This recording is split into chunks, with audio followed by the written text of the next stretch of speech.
Welcome to Land Speed Legends, a podcast talking to the men, the women, the legends that make land speed racing great. Discover the stories of these ordinary people whose passion for land speed racing has made them legendary. And now, here's your host, the Bonneville Belle, the High Boy Honey, the Salt Princess, Allison Volk-Dean. Today we are at the beautiful Bonneville Salt Flats, and I have the legendary Russ Eyres, who is all warmed up to tell me wonderful stories. So let's just get started on you. You grew up on a farm in Iowa, and that's where you kind of got started. Got all interested in machinery and motors and engines, and lived in a place where you had sufficient time and materials to do things with, but you really couldn't go out and buy fancy new toys. And a lot of the kids in the neighborhood had motor scooters. So my brother and I built one, built it ourselves. He knew how to weld when he was 9. I didn't learn till I was 10, but we had plenty of steel around and plenty of time and effort. So we built a motor scooter, but we couldn't go as fast as the Cushmans. And we figured the way to take care of that. We had a Briggs & Stratton engine that had been used actually on a washing machine, but we took that little 5-horse Briggs & Stratton engine out, and we put in, off of my dad's hay bale elevator, we put in a 16-horsepower Wisconsin flathead engine, and we could beat everybody in the neighborhood. Just nobody could keep up with us until it came haying time, and Dad needed the motor back. We had to go back to the Wimp motor, but that's where we got interested in cars Raisins and in your racing. blood. Yeah, started there. And so then your family moves to California, it sounds like. Right. And early in the, actually, I was going to say early 50s. It actually was in January 53. We moved to California, and did what kids normally do. You get bored sitting around doing nothing, so you go find something to do. And both my brother and I found jobs in gas stations, and the gas station that he was working in after school and weekends and all, the guy that owned that gas station had a race car that raced at Bonneville, and we helped him work on the car and everything else that goes with the kid entertaining himself. A couple of years after I actually first met the guy in the gas station, Louis Bingham, who owned Bird Rock Mobile Gas, and we found out he was going to Bonneville, and so we were all, one of the main things we had to do if there was nothing else left to do was wax the car. So we had waxed his race car up just as best you could get it and all that. And then a friend of mine that I met in high school in California, he was graduating and was going to go off to college, and his parents said, well, you can have a month off and do whatever you want. And he had this Triumph TR3, TR2, a British sports car thing. And he said, well, I want to go visit some earlier friend of his that had moved to Iowa. I said, well, I know where Iowa is. I've been there before. I didn't know the part he lived in, but we took a trip to go back for his graduation present, and we went too fast. Did too many things too quick, and wound up ready to go home 3 weeks before his time was up. And I said, well, I'll tell you what let's do. We're sitting here in Iowa, and we got to go to Southern California. Let's go home by way of Utah and go to the Salt Flats, because I have a friend who's got a car that's going to be there. Great. So we proceeded to get our way to Bonneville, ran out a car, the clutch went out in Salt Lake City on our way west, so we had to put the car into a garage to get fixed, and we were planning on overnighting in the city park with our sleeping bags and our whatever, and we were all found us a place to roll out our sleeping bags, and a fellow with a uniform on that they call a cop came by and said, "Nah, you can't do that here. You can't do that." So we grabbed our bags and walked out to the highway, a couple of miles away, and hitchhiked to Wendover. And so now we're in Wendover, and it's evening, and we said, well, we'll go see if we can get a room somewhere. Well, you can't. I mean, there were no casinos and there was a casino, but nothing like there is nowadays. And there were some little cabins behind the Western Motel, but they were all full. And we knew some of the people. We thought, well, can we sleep on the floor? No, we already got 2 guys sleeping on the floor. So we slept in our cots down at the side of the bank, right about where Crawford's place is right now. It's where we were. It wasn't there, of course, but in fact, it ain't even Crawford's place anymore. But sorry about that. Good, that's right. So we woke up early in the morning and hear this really loud racket. And we jumped up and out of our bags and crawled up to the top of the road because we were kind of down on a bank by the railroad track. And it was Tom Beatty driving out to the Salts to race in his tank with a blown 394 Oldsmobile, just full boat. He was driving it out. He said, I can't really get on it very hard because it'll go too fast. And he says, they don't like me driving it if I go too fast out the highway. And that's the way he got out. I jumped across the warmed it up that way. Yeah. But we did get to go back and get the car and come out and watch the races and participate and had a lot of fun and got the bug. Yeah, you got hooked. You never go just once. Not to Bonneville. And so you guys went from spectator to racing. So what happened? Yeah. Next year, we brought the car back with the required roll bars and braces and the proper fire equipment. And those days, the suits were a certain grade of coverall dipped in potash. Boraxo, a fire retardant suit. That was and you needed a helmet and gloves. But you just get in, and we had a lot of fun. We made a lot of runs. Thing went 105 miles an hour, which is, not bad for that little a car, but it wasn't very exciting because the class was going 125 miles an hour. So I kept coming, but more as a helper to other race teams. We'd go up and be Louis Bingham's support crew. We'd wax his car before we left, and then we'd help push it around when it was up there. And we did. We had a lot of fun with that car. And then later on, I got teamed up with another fellow named Fred Willard who was running a blown Buick at the time, and it was a very exciting car, but it was never not a very successful car. No, it went very fast through the quarter, maybe even it was on the long course instantly all the time, but it rarely would make the other end of the track, and you'd have to rebuild it. And we did that on the Salt several times. It's just one of those cars that was built about 20% past the limit for max performance without even bothering to take care of some of the fundamentals that keep the motor alive. Yeah. And so it was broke a lot. And I decided that helping other guys was fun, but I wanted more involvement, wanted to ride. So another friend of mine, Pete Dean, was running a Roadster, 29 Roadster on 32 rails with a small block Chevy.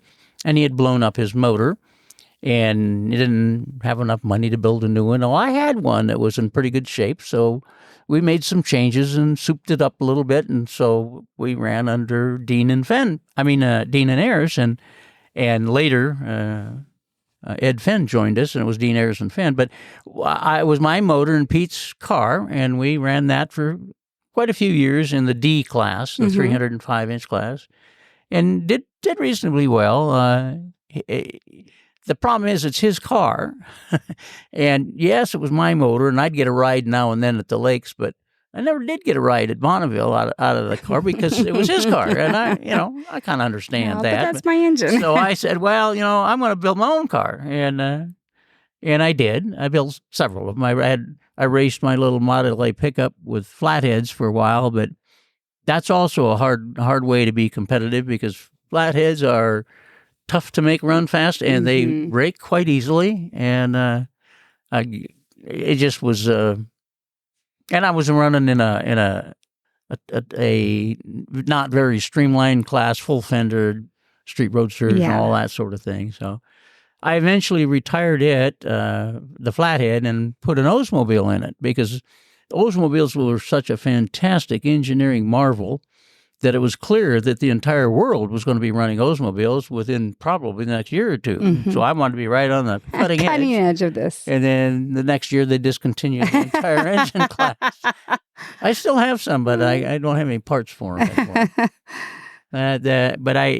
That's now my street car. I drive it, or I don't race it. And that was a pickup that my Roadster pickup. Yeah, that was the pickup that you were racing. Oh, yeah, with the flathead, and then I put the Oldsmobile in it. Yeah, yeah. That was kind of where I started going when I moved off from racing with Pete Dean. And, yeah. And then you moved on to. Did you connect up with any other partners after that, or were you kind of just on your own from there? No, I've run with lots of guys, but generally it didn't take me long to get to where it's my car, my motor. In fact, I typically at a meet out here, I'll have 3 or 4 motors. Yeah. But I don't, and I've had as many as 3 cars and 3 or 4 motors out here at one meet. I don't do that anymore. It's just, I'm too old. It's too much work. But I like motors. I like weird things. I like different ones. And so that truck that you were running, how long did you run that for? Into the late 70s. Late 70s? Yeah. And you're fairly successful with it? What was the fastest you had gone? The best flathead speed I ever had in it was 118. But there was a guy that was running down, this was at the lakes. I never did get that kind of number up here out of it, mainly because there's just not enough air, and I didn't have enough money to get enough parts to build around it. But there was a fellow that was Abbey was his name, Joe Abbey, that ran here and the lakes both, and he was running 8, 10, 12 miles an hour faster, and so that's when I really stepped it up and put the Oldsmobile in it. Okay, there you go. And I eventually got up to I guess my best story about running the Oldsmobile was that it was a 54 Oldsmobile, which was 330, well, at the time I boarded it was 335 cubic inches, so it ran in the C class. And a guy that was a producer of a hot rod magazine. In fact, his car is a rather famous car. It's a Tom McMullen is his name. He came out to the lakes with this beautiful 32 Roadster on 32 rails with a paint job that probably cost him $20,000. I mean, beautiful black car with red flames and all chrome motor. It was a 350 Chevy, so he ran in the same class. And then he made that was back before you had separate classes for blowers. If you had a blower on it, you stepped up a class. You didn't really have a separate class for blowers. So I beat him twice at the lakes with my Oldsmobile. And then he finally figured out how to make it work, and that was the end of that. So I kind of retired the Oldsmobile, and I put a little street motor in it, and that's my... That's what you're running around in. Yeah, my run around. And then I built a Roadster that I've been running up here ever since. That's what you did next, was build the Roadster. Build a basically tube chassis frame with this. We're allowed by the rules in the gas and fuel Roadster class to stretch them a certain amount, and knowing all the rules, helping write them, I stretched it as far as I could. I even had a paint job on it one time that got me protested a couple of times because it appeared I had stretched it more than I had. Because what I had, the grill shell was molded right into the hood side panels and top, and I didn't paint the grill shell as thick as it really was. I stopped the paint very close to the front of the curl of the 32 shell. And so a couple of guys came up and they were measuring the length of the car from where the paint stopped, which wasn't where the grill shell edge stopped. But they said, yeah, this car's illegal. Oh, no, it's not. Yeah, Trust it me. wasn't. It wasn't. So, well, you ran that car, and it's gotten... That car first ran in 87. Okay. Now, was your intent to get in the 2 Club in that car? Was that kind of why you built it? Or did you have just kind of wanted to see what you could do? Or? Yeah, I built it because I wasn't going to take my Roadster pickup, which was a pretty good shape and good finish, good condition, good all steel. It wasn't original power, but all steel, all original. It was a car that I didn't want to put on the salt and waste. It's been here 3 or 4 times, right where that guy, right but here not at the on end of the the road. end of the road, not on the salt. But and I built a 29 on well, it wasn't on 32 rails. It's 29 on a custom tube chassis. Yeah, and so what I'm trying to find out, like, what records were you getting at that time? Because it's a while from where you built that and you get the 2 Club. When I first started running, I was running bigger motors, not the little Chevys. I was running big blocks, and I was running in the B class. And a couple of times I ran in the A class. And the records in those classes were, at the time, they were in the 230 range, and they were being tossed back and forth. I raced against a guy from Salt Lake named Larry Volk, who had that record for a while. And I also raced against a guy that from Northern California, some fun car. I can't remember his name right now. Yeah, that was such a cool car. The paint job. Cool. The paint job was really fun. Yeah, I love that car. Yeah. And he finally did what I thought somebody would eventually do. He went down and bought him a Pro Stock motor. And I was able to make a motor that would maybe make out of a B motor, I could probably get 700, maybe 7.25.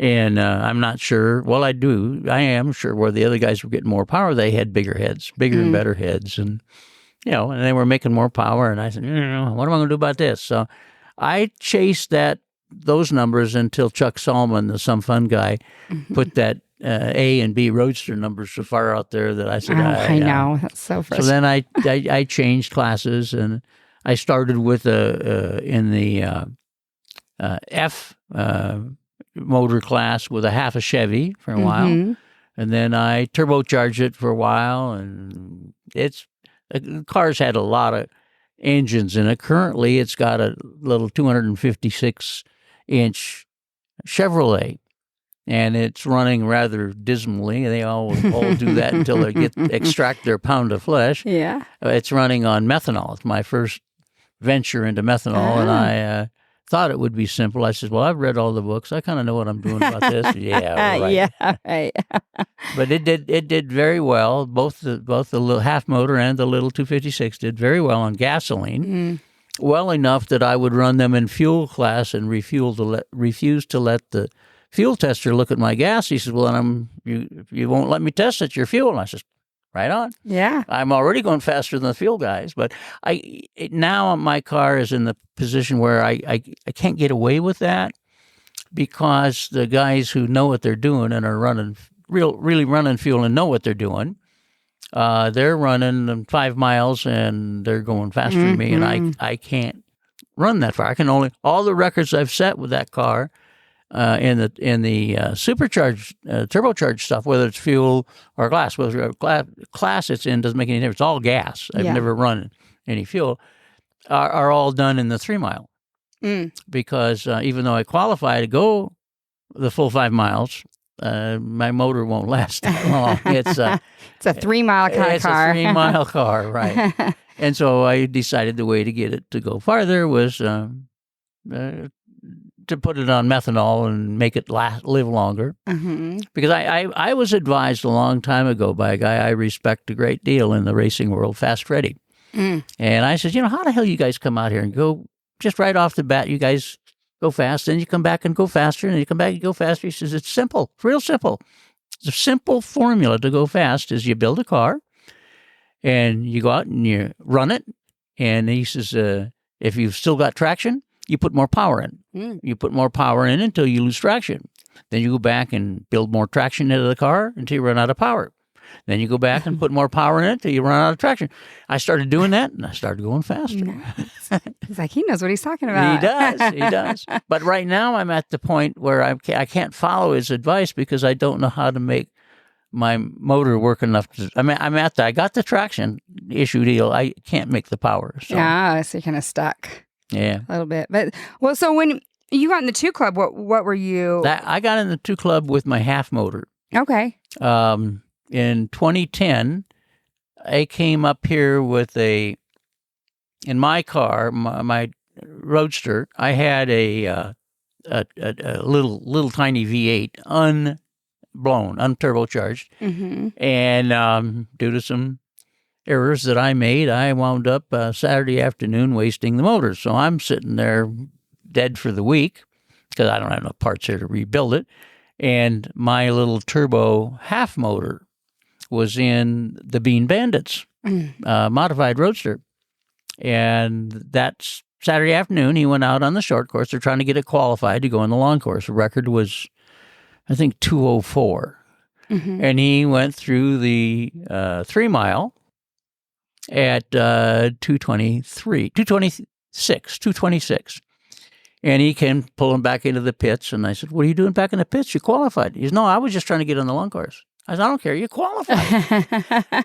Go back and you'll have to run your backup on that same course, but go get an impound before your time is out. So he did, and he made his backup run the next day at 2:36 in the 3 mile in the modified Roadster with my little half motor.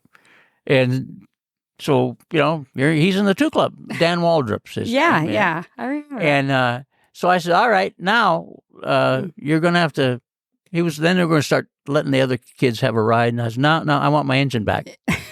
So we had a guy drive up from San Diego because that engine had initially been in that car, and we had a Lakes record with it, but not a Bonneville record yet. So we took it out of his car, or the Bean Bandits car, and put it in my 832 car, and that's how I got in the 2 Club in 2010. Nice. And then at the end of the meet, I had the record for, I don't know, 14 hours. The next day, a friend took a ride in it and qualified again. So that's the little motor that did. Three cars, 3 engines, 3 2 Clubs. Oh, that's great. Yeah. And it was kind of a funny setup because the car was set up for a bigger motor and to go a lot faster. Mm-hmm. And the engine didn't have enough horsepower to pull the gear, but I didn't have another gear center section to put in it. So we just ran it through in 3rd gear, barely getting into high gear every time. It works. Hey, it works. I mean, you're not the only one that does that, I'm sure. So, and so that's in 2010. Now, you were racing at the Lakes too at the same time. Oh yeah. And are you in the El Mirage 200 mile an hour club? Yeah. Okay. In that same car, but in a B fuel motor. It was a big block. After I decided I couldn't catch up with the Volt boys up here on gasoline, I went to the Lakes and put a bunch of nitrous in it. Oh, okay. And I got the B fuel Roadster normally aspirated record at the Lakes, which I held until just last year. The Doug Robinson with his 90% nitro burning John Force motor, they got. But that's the way records Did they are. get you by a lot? I held the record at 235 and they went 238. Okay, not too much. But they've since gone 251. Oh, okay. So, yeah. So it definitely got bumped up. Yeah. Well, so that's in 2010, and you got yourself and 2 other people in. Dan Waldrop and Terry was the other kid's name. And then you get your son in the club too. You get Eric. He got in the club in 2021. We'd been, again, screwing around with this little bitty 256 motor with a turbo on it, running gasoline. But the record we wanted was the fuel record because it wasn't set by Jerry Kugel, not the boys. That was one Jerry set himself, and it was. I don't know, set. Might have been in the late '60s, early '70s. One of the longest standing records that ever was in the book. But it was Fuel Roadster, and so I said we'll just call this Fuel Roadster, and we went out and got that record. But we did it in the 3 mile. Oh, okay, that's pretty. We've since lost that record because.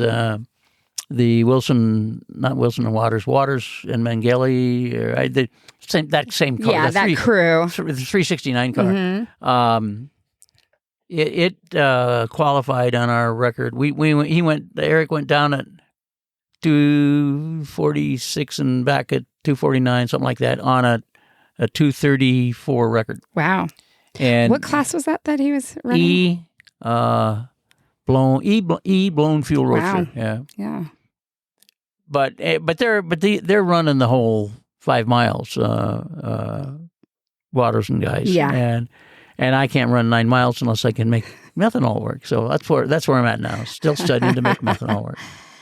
And so you're just still working on that, your methanol project. Yeah, we got a lakes meet here next weekend, and that's been a problem. We not only have we lost some meets up here at the Salt, we haven't had any luck getting a meet in down at El Mirage. Yeah, already had one canceled this year. Yeah. We had one that was half canceled, but that's life. Yeah, half canceled, huh? Well, it was a 2-day meet, and we got to run 1 day of it. Yeah. And then there came a weird storm. Yeah. But everybody's itching to go racing. Yes, indeed. So who's driving the car right now? Eric is. And he's just trying to get that record. Well, if we can, I don't know. We'll try course 2 to start with. That's what we normally do. But course 2 is a little bit tough out there right now. It needs some care and feeding, and I'm not sure if we're going to be able to get it all done by the time. But we need to find out how to make methanol run. Either whether we figure it out at the lakes or figure it out here. But if we can make that car live for 5 miles, we'll qualify on it. Nice. All right. I mean, that's confidence. I mean, you need a little of that, huh? Yeah. And so, but meanwhile, like while you're doing all this racing, you're kind of getting more involved on the like other end, the volunteer end of racing. So you are doing SCTA and San Diego Roadster Club and Save the Salt. Yeah. What is your involvement in that? You can just start with one of them. Yeah. SCTA I probably have, in terms of energy and effort and all that, the SCTA Roadster Committee, of which I'm the chairman. That's probably where I spend more time than all. I'm also the secretary, though we don't often have meetings of Save the Salt, and sometimes that's active, and sometimes it's just kind of ebbs and flows, depending on. Yeah. For the chairman of the Roadster Committee, you make the rules for the. Well, no, we don't make the rules. The rules have been made, so they exist. So somebody comes along and says, "Hey, we got this idea, and we want to change them." Well, we do all the research and get the committee members. I don't even get a vote. I just coordinate what everybody else says, and we make a recommendation to the board that, the guy, this is right, we should do this, or no, this is wrong, we shouldn't do this. And the board then goes ahead and does whatever the hell they want. Anyway, because they're in charge. But and then anytime there's a protest, then we got to resolve it. You know, is the protest right? Correct and valid, and should it be honored or should it be denied? And that takes time. How does that protest process work? Like if somebody has a question about a record, if they get a record, right? Right. They protest the car. Well, the way it's a little different between what happens here at Speedweek and what happens at El Mirage. The rule book says that if a protest is to be made against the car, it has to be made before the close of the meet. Well, here that means before they said, ding dong, the meet's over all the week. At the lakes, it means before the last car runs. Okay. Whether it's a 1-day or a 2-day meet. And that protest has to be written down, exactly what is it you're saying is wrong with this vehicle, and it has to be accompanied by a protest fee. And it's a different amount, but at the lakes it's $300, and I truly don't know what it is here right now, but it's in their procedures. I could go look it up. Yeah. But no, I couldn't because my microphone would fall off. On the books. But then once that the protest doesn't need to be resolved before the meet is done, it needs to be filed, and then it needs to be resolved before the beginning of the subsequent meet. Well, in reality, at Bonneville, you could get a protest that you didn't really resolve till the next year. Yeah. But that doesn't normally happen. It normally happens by the next board meeting. You know, you get all the people that need to be involved, the guys on the Roadster Tech Committee, the guy who's made the complaint, the guy who owns the car, and you take measurements, look at the rules, you know, blah, blah, blah, blah, blah. And you make a recommendation to the board, and the board makes a They decision. do whatever the hell they want, and they vote. So what do you get more of? Do you get more like requests for changes of rules or more protests? Probably about the same. It's back to 6s. Right now, what everybody's requesting for is that several years ago they came up with this class called the AIR, American Iron Roadster class, yeah. and it was for C engines only, and it was for 92 and earlier vehicles and components and everything else only. Actually, the vehicles don't have to be 92 and earlier, but all the parts sourcing, engines and speed equipment and so forth has to have been something that was available in 72 and earlier. And we've got a lot of requests. We've got people that want now to add classes to that, and they want to add turbochargers to that, and they want to add, you know, all this sort of thing. And that wasn't the intent of the class. So generally, when they want to add that, the answers, and then it takes, you got to answer all their ins and outs and everything else. But then the board votes the way they want to. So there is a new D in AIR now. That's cool. Yeah. That's really cool.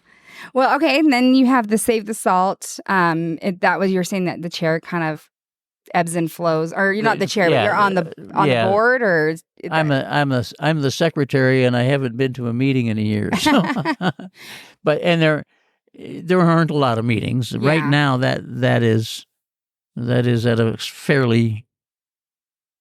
There's not a lot of action going on that now. front at that right now.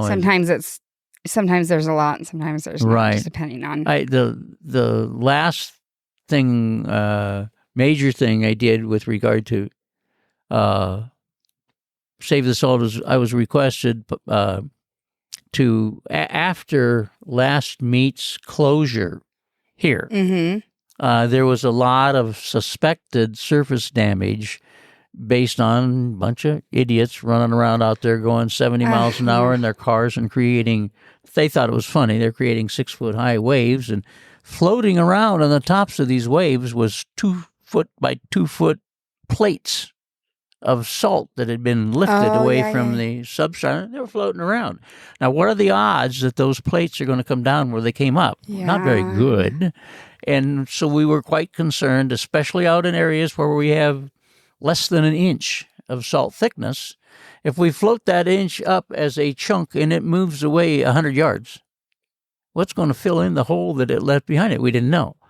And so we were asked, was it in November we came out here with Gary McGavin and I and Dennis Sullivan. We went out and just drove around, reconnoitered the area and measured thicknesses. And it wasn't as bad as we had anticipated. And even though the courses right now are not in good shape, that wasn't the reason. The reason the courses are not in really good shape right now is, in my belief, and I got to quote the good doctor from Utah, I am not a properly degreed, credentialed, whatever you need to be, geologist, but I do have a PhD in tape measure. We think from just long experience that rapid drying from an extremely wet year will produce this same kind of problem we're seeing this year all the time. Rapid drying, yeah. A really wet year, and then suddenly it's summer and it's getting hot and it dries quickly, and it does the same thing we're seeing here. Yeah, and there's nobody that you can point your finger at and say, well, why did you have it dry rapidly? Well, I asked for not to, but it did. But we haven't done a lot, although I do need to, I guess I got to call Russ Dean. We normally make a request of the BNI, make a request of the Save the Salt to make a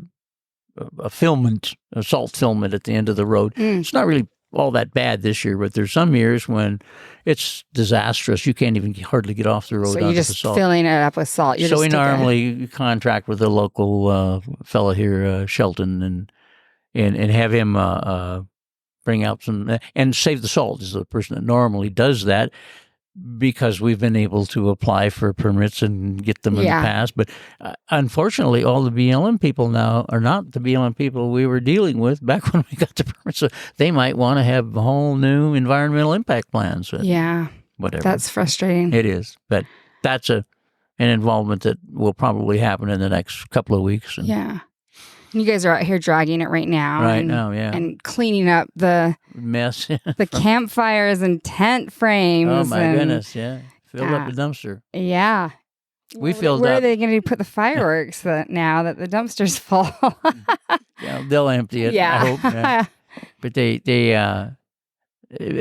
people just should recognize that when they, I don't know, it's not a bad idea to come out here and have a fire ring and have a bonfire and just clean up, sit around, enjoy some. But if you packed it in, pack it out.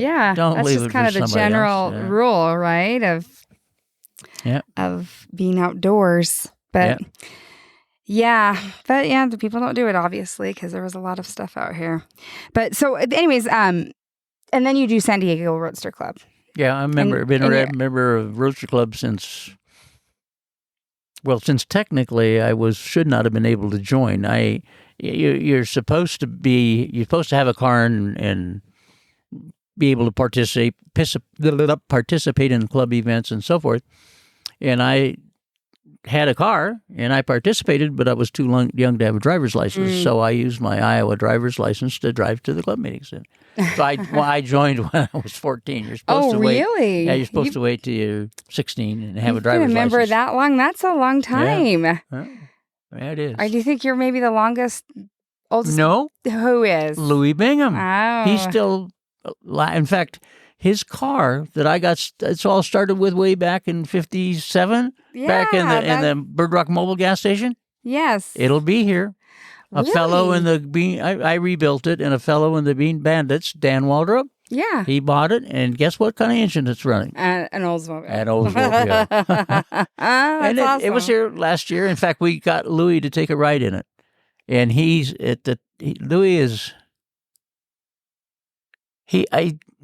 I think he's 90. He's 5 years older than me, and I'm 86. Wow. So he went. So when he first had the car running, and it was out here 2 years ago, we didn't get any runs, of course, last year at all. Mm-hmm. He got in it and made a pass, and he went 93 miles an hour. Wow. And people were cheering him on, saying, he says, we knew you could make your birthday at least. That's awesome. I love that he still went out there and did it. That takes a lot. Yeah, everybody's worried about it now is how can it be competitive? Because what's really happened to these classes is that they really have got old parts in their motors, but they're all new high-tech motors from just unbelievable building stuff. And Gene Adams is building one. Jessel is building one. Dr. Hopkins has already got over $100,000 in his, and it hasn't even out yet. So the whole purpose of that class was to get old people with old classes and old cars. It won't quite make the modern competition scale and let them bring them out. Well, unfortunately, you can't do that with the safety equipment. I mean, the old rules about having a football helmet with a borax soaked pair of coveralls, they're not so anymore because and we won't waive the safety rules. So it turns out there's a whole lot of money you got to put in the car to go race anyway. You know all about that. Money racing? Imagine that. I can't imagine. But well, so that is the class that you were running in. Is that the class that you're running in now that you're talking about? No, that C class is a normally aspirated 72 or older motor. Okay. And it a couple of years ago, We certainly were not in the competition range. The fellow that is basically running a Chevy-powered street roadster with the fenders off of it and going really, really fast. And Dominic, I'll never remember his last name, but anyway, he runs really hard. That was an interesting. His car got protested once up here, so we waited until he got done with the meet and got his records all set, and then he had to. He took off the intake manifold and the exhaust ports so we could look at things. That's what was being protested, was that something illegal had been done to the cylinder heads, and that's a typical thing. How can he possibly go that fast? Must be something wrong. Yeah. And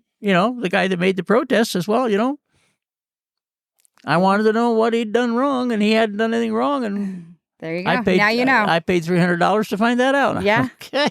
Whatever. But peace of mind, I guess. I suppose.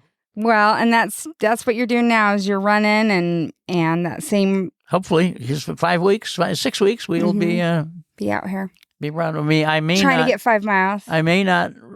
Well, yeah, I've thought about that with this bad course. Yeah. Maybe I ought to go back to gasoline because I know I can run 3 miles and go. I don't know if I can go fast enough because those other guys, they're running pretty fast. If they get to run 5 miles, I don't think I can catch them. So I will try to run 5 miles. Just keep on learning what I got to learn. Yeah. Well, good luck. I hope you get there. Hope you get your 5 mile run. Well, it's more fun trying than just sitting and watching. So that's right. That's the way. You can't get there all the time. Yep. No, you got to push those limits, and sometimes it takes a lot of work and a lot of time, but makes it that much better when you get there. Yes, ma'am. So, you've been coming out here a long time. I just want to ask you, what were some of your favorite cars to watch throughout the years? I would put at the top of my list L. Teague's blown fuel roadster before he put the turbo on it. Okay. Because you could go down there and watch him coming at the 5 mile, and you could see the salt smoking off the tires, and you can see the thing picking up speed. And by the time he went by, you'd hear the noise. And then he went faster with the turbo on it. And I mean, I don't realize that, but that just. You could just kind of feel the ground vibrate, and I think people get that. Yeah, that was cool. And then anybody else? Any other ones that were? I was down there at the actually a little past the 4 mile one morning when Don Vesco not in the turbinator but in the liner when he had the offies in it. Nolan, Al, the Spectre car, had the Cadillac in it. I'll think of his name in a minute, but you got 3 other people here. They'll figure maybe. Yeah, 4 runs in an hour and a half, all over 400 miles. Wow! And it was just awesome. Yeah. Well, good. Well, that was great. I loved hearing your story, and I like to just get to know a little bit more. I mean, even though I feel like I know everybody my whole life, but I get to know more about their story. You've been around a while. Yeah, I have. I've been here a long time. But yeah, and get to know your story a little bit more. And I just really appreciate you taking the time to talk to me after what is a long day of track prep here out at the Bonneville Salt Flats. And you guys are prepping the track for Speed Week. And we appreciate all that you guys do to get ready for this event. And we'd like to be getting ready for events and races for years to come out here out at the Salt Flats. So we ask that you go to SaveTheSalt.org, and your donation will go to the Salt Restoration Project. I hope you enjoyed this episode of Land Speed Legends. If you do, I ask that you consider giving it a review, liking it, and please share it. And you can also go to my Facebook or Instagram page under Land Speed Legends. Thanks again. Thanks for listening to Land Speed Legends. Make sure you subscribe so you don't miss any future episodes. In the meantime, keep up with the show on Facebook and Instagram under Land Speed Legends. Until next time.